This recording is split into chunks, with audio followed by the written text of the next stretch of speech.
Wow. I'm glad you're up to this. Did you ever think that we'd be glad to see each other in a court of law? No, never. Me neither. But I am glad you're the one prosecuting this case. And that you're the one defending. Yeah, Jason Daly's a good lawyer, but I couldn't stand the thought of letting Cole depend on another lawyer to keep him out of prison. Well, now he's got the best. I'm gonna pull out every trick in the book to make sure he walks. Well, it's gonna take a bigger miracle than you coming back from the dead to get Cole off with just a suspended sentence. Everything's going to be fine. Right? The judge will see that you were the good guy who shot the bad one. Hope you're right. Yeah, don't worry. I mean, last night will be the last night that you've ever spent in jail, okay? And the last one that you will ever have to spend apart from us.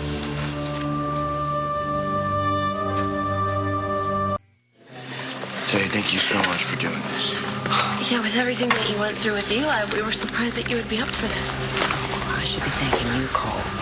When you shot Eli, you did me a big favor. The least I can do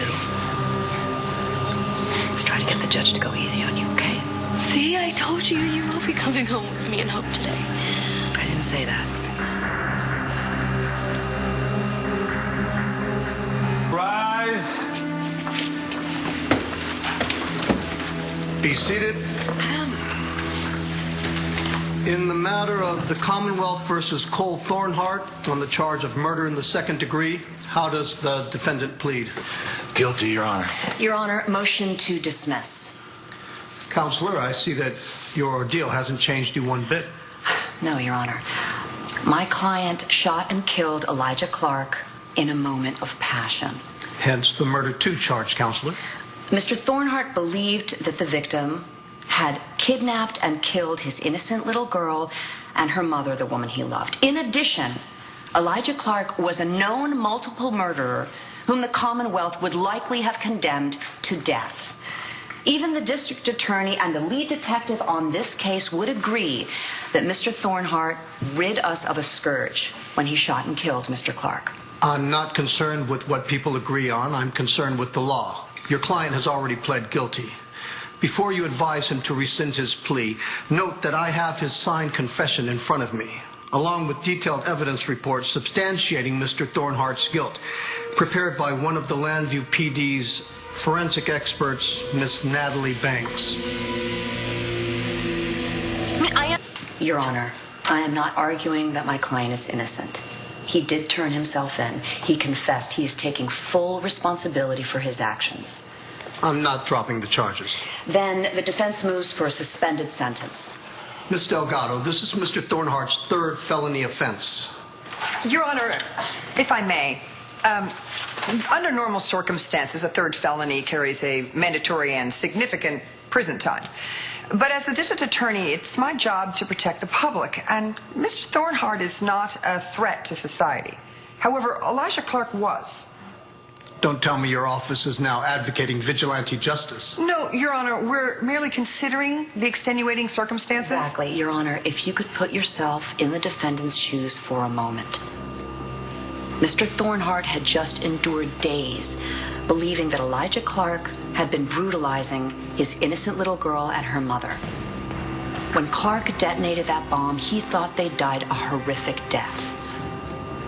What man wouldn't be pushed past the breaking point? All right. Thank you both. I'll take all of this under advisement and return with my decision. Court is in recess.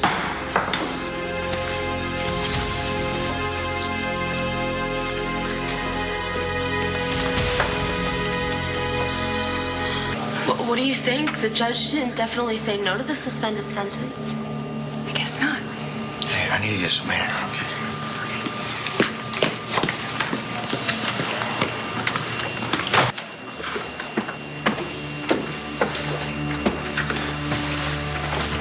Be seated.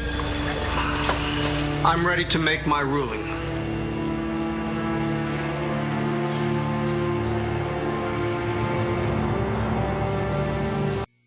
I've taken into account everything that has been said regarding this case and Mr. Thornhart. I understand the circumstances that led him to shoot Mr. Clark. However, Mr. Clark was under arrest and handcuffed when Mr. Thornhart shot him. No matter his crimes or that he may have received the death penalty, Mr. Clark had a right to a fair trial. I cannot condone vigilante justice, nor can I forget that Mr. Thornhart has already committed 2 felony offenses, one resulting in serious injury to his passenger while under the influence of narcotics, the other being yet another crime committed in the heat of the moment when Mr. Thornhart mistakenly believed Todd Manning had assaulted his mother and caused the death of her unborn child. Your Honor, I'm in the middle of a ruling, Miss Delgado. and I would be remiss if I didn't point out that the crime you just cited, the attack on Dr. Saybrook, was in fact committed by Elijah Clark. Unfortunately, Mr. Clark isn't on trial here. Mr. Thornhart is. Your client has a history of violence. Mr. Thornhart, the court has given you every chance to reform. Instead, you killed a handcuffed man with a gun you stole from a police evidence bag. I cannot allow a suspended sentence. However, I have decided to give Mr. Thornhart the minimum sentence. 10 years in Statesville Prison.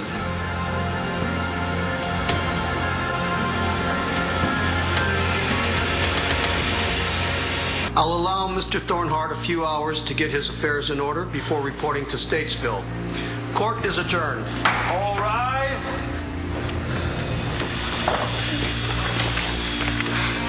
Don't worry, Cole. I am filing an appeal, okay? I'm very sorry, All right. Cole. You think so? I know you both tried.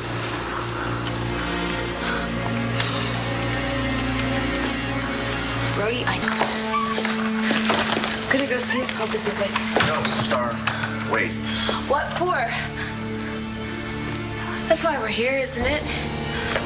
So that you could say goodbye? It is.